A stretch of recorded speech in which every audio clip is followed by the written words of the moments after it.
Hello friends, നമ്മളെ നാട്ടിലെ നൂർ മസ്ജിദ് ഇദ്മത്തുൽ ഇസ്ലാം മദ്രസയിൽ ഇന്ന് വോട്ടെടുപ്പാണ്. മദ്രസേന്റെ ലീഡറെ തിരഞ്ഞെടുക്കാൻ വേണ്ടിയിട്ടാണ് വോട്ടെടുപ്പ് നടത്തുന്നത്. കൃത്യം 7 മണിക്ക് തന്നെ വോട്ടെടുപ്പ് തുടങ്ങും. അതുകൊണ്ട് പിള്ളേരെല്ലാം കൈവിൽ ID കാർഡ് എടുത്ത് വോട്ട് ചെയ്യാൻ വേണ്ടി മദ്രസയിലേക്ക് വരികയാണ്. വോട്ട് ചെയ്യാൻ വന്ന കുട്ടികളോട് അവരുടെ അഭിപ്രായങ്ങളൊക്കെ ചോദിച്ച് മനസ്സിലാക്കിയാണ് ഞാൻ ചെയ്യുന്നത്. എന്നിട്ട് നമ്മളെ നാട്ടിൽ തന്നെ മാലിന്റെ കാര്യങ്ങളെല്ലാം നാട്ടുകാരെ അറിയിക്കുന്ന ഒരു യൂട്യൂബ് ചാനലുണ്ട്. അതുകൊണ്ട് പള്ളിയിലെ ഇലക്ഷൻ നാട്ടിലെ ആൾക്കാരെല്ലാം കാണിക്കാൻ വേണ്ടിയിട്ട് ഞാൻ ലൈവ് പോവുകയാണ്. കുട്ടികൾ അവരുടെ അഭിപ്രായങ്ങളെല്ലാം എന്നോട് പറയുന്നുണ്ട്. പേന, തോണി, ഫുട്ബോൾ, ക്ലോക്ക്, മുട്ടായി ഈ ചിഹ്നങ്ങളിലാണ് കുട്ടികൾ മത്സരിക്കുന്നത്. ഇതാണ് പോളിംഗ് ബൂത്ത്.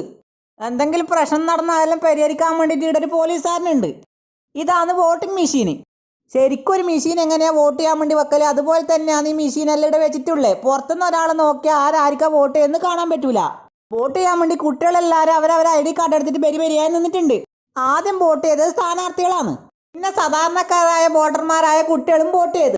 വോട്ട് ചെയ്തതിന് തെളിവായിട്ട് ചുണ്ടൻ പേരിനെല്ലാം മഷി വരക്കി കൊടുക്കുന്നുണ്ട്. മഷി വരക്കിയ ശേഷം നേരെ വന്ന് മെഷീൻ്റെ അടുത്ത് പ്രസ് ചെയ്തിട്ട് പുറത്തേക്ക് പോയെന്ന്. അങ്ങനെയാണ് വോട്ട് രേഖപ്പെടുത്തുന്നത്. നമ്മളെ നാട്ടിലെ സഫ്വാനാണ് ഇലക്ഷൻ കമ്മീഷണർ. നമ്മളെ നാട്ടിലെ സാദാ ഉസ്താദ് നൈമുദ്ദീൻ ഇർഫാനി, ഷഫീഖ് ഇർഫാനി, മോഹസിൻ ഇർഫാനി ഇവരാണ് ഇതിന് നേതൃത്വം കൊടുക്കുന്നത്.